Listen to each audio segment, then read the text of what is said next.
Thank God for this movie. अप्रैल के शुरुआती दिन में जिस तरह से मैंने इस मूवी को देखा वो बहुत ही लाजवाब थी। इस मूवी ने रियली हमारे एक्सपेक्टेशन को अच्छी तरह करा। मॉन्स्टर वर्स के हर एक फैंस के लिए एक तोहफा थी जिस मूवी ने इस मूवी को जिस तरह से हमने आंखों के सामने बड़ा होता देखा। मैं बात कर रहा हूँ Godzilla versus Kong the new empire की। इस मूवी के जब लास्ट ईयर जब इसका प्रोमो आया था, प्रोमो स्टैंड हुआ था, उस मूवी ने बहुत ज्यादा रिवील कर दिया, एक्सपेक्टेशन कर दी थी। फर्स्ट मूवी जहां पर हमारे डायरेक्टर एडम विंगार्ड ने इस मूवी को खत्म किया था, ये बड़ा लाजवाब चीज थी कि उसके बाद हमने एक्सपेक्टेशन नहीं पाली थी या फिर एक्सपेक्टेशन ही नहीं थी कि ये मूवी आगे बढ़ सकती है। पर जिस तरह से कुछ न्यू एलिमेंट्स इसमें ऐड करे गए हैं और किस तरह से विलन को एडअप किया गया है, वो बहुत ही ज्यादा लाजवाब थी। इस मूवी की शुरुआत जिस तरह से एंडिंग हुई है वो बहुत ही रोलर कोस्टर राइड थी for the all the monster universe lovers के लिए।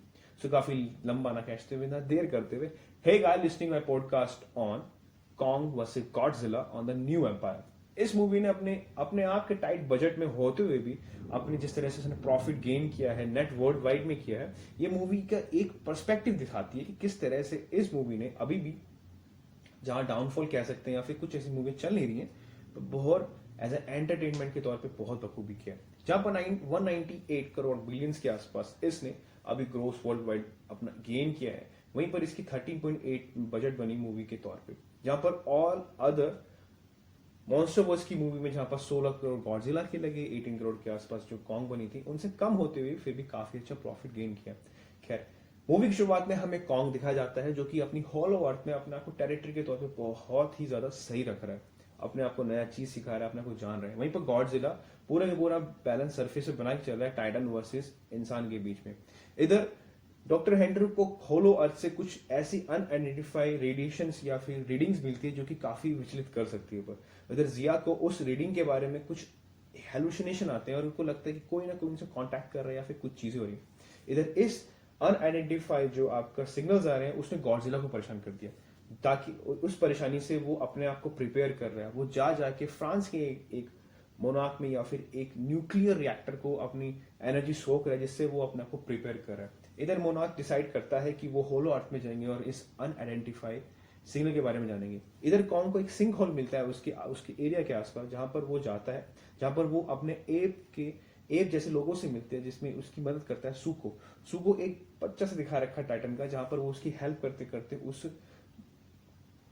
बड़े से उनके एप सेंटर पे ले जाता है जहां पर वो लोग काफी रहते हैं। उधर उसकी फाइट होती है स्कार किंग से। स्कार किंग एक बहुत पुराना एक टाइटन दिखाया गया है, जहां पर उसके पास एक ऐसी रॉड है या फिर बोल सकते हैं आयरन रॉड है, जहां पर क्रिस्टल से वो कंट्रोल करता है one of the most vintage Titan को, जिसका नाम है शीमोको, जो कि आइस एज का दाता कह सकते हैं। उसमें पावर है आइस एज की, फ्रीजिंग ब्रीथ की।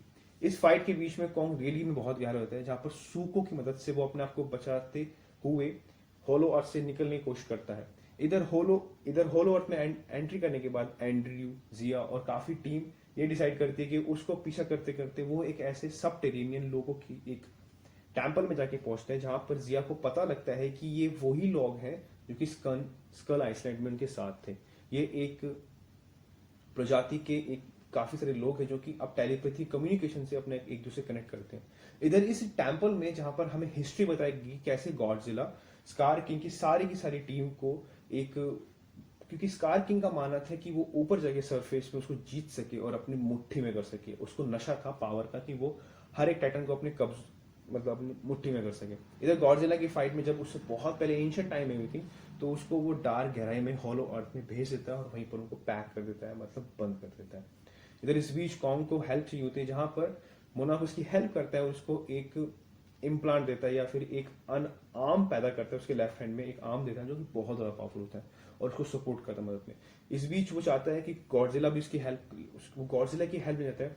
कुछ जब वो सरफेस पे जाता है कुछ मिसअंडरस्टैंडिंग से इनके बीच फाइट हो जाती है और फाइट बहुत ज्यादा इंपैक्टफुल थी, जहां पर हमें कॉन्ग का गुस्सा दिखाया गया किस तरह से लास्ट मूवी में जिस तरह से उससे वो लड़ा, समझा सारी चीजें, वो समझ सका इस मूवी के बारे में क्या कहना चाहती है। क्योंकि जिस तरह की फाइटिंग दिखाई गई है वो बहुत ही ज्यादा सुकून देती है उन लवर्स के लिए जिसने कॉन्ग को लास्ट टाइम पिटते हुए देखा था। पर क्या मूवी अपने पेज पे आगे बढ़ती है, जहां पर मोथरा की एंट्री होती है, क्योंकि जिया उन लास्ट प्रजाति जो उनके एंसेस्टर में से लास्ट थी, जो कि हेल्प करती है मोथरा को रीबर्थ करने में। मोथरा आती है और कॉन्ग और गॉडजिला को एक टीम अप करने के लिए बोलती है ताकि वो शीमो स्कार किंग को बचा सके। जब वो मार सके, जब वो टीम अप करते हैं तो वो हॉलो अर्थ से वो डायरेक्टली एक पोर्टल खुलता है, वो रियो डी जेनेरियो में जाके फंस जाते हैं, जहां पर एक फाइट के दौरान स्कार किंग का जो एक क्रिस्टल जो किसी कंट्रोल करता था वो शीमो को वो टूट जाता है।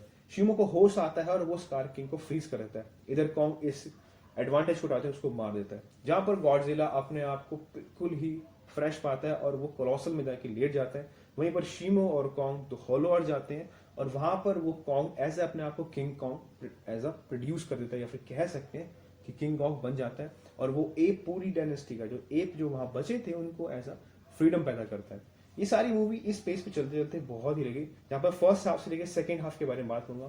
फर्स्ट हाफ आपको बहुत ही एक्साइटमेंट लगता है, जहां पर थोड़ा धीरे धीरे हमें कह सकते हैं कॉन्ग का फेस बहुत स्लो दिखाया गया है, वहीं पर गॉडजिला का फेस काफी फास्ट दिखाया गया। लास्ट में आते आते क्लाइमैक्स बहुत ही एक्साइटेड था। आप कह सकते हैं कि बहुत सालों के बाद ऐसी मूवी देखी जहां पर क्लाइमैक्स लिटरली लाजवाब है और आपको बहुत ही ज्यादा सुकून देगा इस मूवी का। वहीं पर इस एंड मूवी के बारे में अगर मैं डिस्कस करूं तो खैर इस मूवी में फिलॉसफी बड़ी अच्छी दिखाई गई कॉन्ग की, जहां पर इस मूवी से पहले कॉन्ग एक लास्ट एप था, उसको चीजें लगती थी, महसूस होती थी क्योंकि इसका कोई है नहीं। वहीं पर गॉडजिला के साथ भी यही प्रोटोकॉल था कि वो अपने आप को लेके उस टाइटन की उस पृथ्वी पे वो एक लौता है और उस चीज को वो एक्सेप्ट भी करता है कि अगर इफ मेरे हाथ में पावर है तो मैं इसका इस्तेमाल करूं। जब उसको पावर मिल जाती तो किस तरह से वो किंग ऑफ मॉन्स्टर बनता है, ये भी देखने लायक था। वहीं पर कॉन्ग इस मूवी से पहले काफी भावुक भी था और उन चीजों को समझता था कि कैसे उनकी फाइट के दौरान वो एक लौता बचा था जब स्कल आइलैंड के लोगों में, जब स्कल आइलैंड में स्कल क्रॉल ने उनकी मां को मार दिया था कॉन्ग की। पर एट एंड द डे इस मूवी के अंदर जहां पर हमें दिखाया गया है कि इसको काफी सारे लोग मतलब अपने ही उस फेजेस के लोग मिलते हैं, उस फेजेस के एप्स मिलते हैं, उस फेजेस के टाइटन्स मिलते हैं, तो वो किसे अपने आप को अटैक करता है और वो अपने मन की चीजों को एक्सेप्ट करता है। क्योंकि कॉन्ग को स्टार्टिंग से लेकर एंड में जब भी इसकी मूवी स्कल आइलैंड आई थी और अब से लेकर हमें उनको एज अ सेवियर दिखाया गया है आदमियों का या फिर पीपल्स का या ह्यूमैनिटी का। और जिस तरह से कॉन्ग ने इसको एज अ रोल लिया है वो बहुत बखूबी था। गॉडजिला अपने रोल को लेके बहुत ही ज्यादा सेटिस्फाइड कह सकते हैं या फिर बहुत डोमिनेंट था कि उसे पता है कि वो किंग ऑफ मॉन्स्टर है, तो वो कोई भी at end of the day कोई भी मॉन्स्टर अगर कोई भी अपनी चीजों को लिमिट क्रॉस करेगा तो he have to face it, उसे मारना ही पड़ेगा, उसे देखना ही पड़ेगा। ये तो बात फिलॉसफी की होगी। पर खैर हम डायरेक्टर की बात करें तो एडम विगार्ड ने बहुत बखूबी तौर से किया है। जहां पर हम लाइटनिंग कलर की बात करें वो पिंक वाला कलर बहुत ही अच्छा था, जहां पर गॉडजिला ने वो फ्रेश पर दिखाता है कि कैसे वो इतनी सारी रेडिएशंस को एब्जॉर्ब करके इतना पावरफुल बनता है। मूवी में ये बहुत ही अच्छी लगी मेरे को। आप जाके जरूर अपने दोस्तों के साथ, भाई बहनों के साथ, अपने परिवार के साथ देख कह सकते हैं। पर एंड ऑफ द डे कि कैसे अब अगर मैं इस फिलॉसफी को नजरअंदाज तो नहीं करना चाहता, बट मैं ये कहना चाहूंगा कि मूवी लिटरली कॉन्ग के बारे में थी, कैसे वो कॉन्ग से अब किंग कॉन्ग बनता है। और आने वाले समय मॉन्स्टर वर्स में हमें देखने को मिल सकता है कि जो सू को एक छोटा बालक टाइटन है, एप्स का टाइटन है, एप है, वो आगे जाके हेल्प कर सकता है, वो बड़ा हो सकता है और हमें I not give a spoiler but हाँ हमें डिस्ट्रॉय देखने को मिल सकता है। और हो सकता है कि आगे जाके मॉन्स्टर वर्स पैसिफिक रिम में इंक्लूड भी हो जाए, क्योंकि ये मूवी बहुत बड़ी फ्रेंचाइज बनने वाली है। सो वेट मत कीजिए, इस मूवी को जाके जरूर देखिए आसपास की। And at not last but not least, thank you so much to have listening a podcast on Hubhopper, to have crossing a 5 lakh listeners on it. आप अपना ढेर सारा प्यार देते रहिए, इसको चलते रहिए। आई होप आपको ये पॉडकास्ट अच्छा लग रहा है। If you like it, subscribe on a YouTube studio in music and stay tuned with me on the next movie channel. Say peace and the movie. Thank you so much listeners for Movie Magic. Thank you.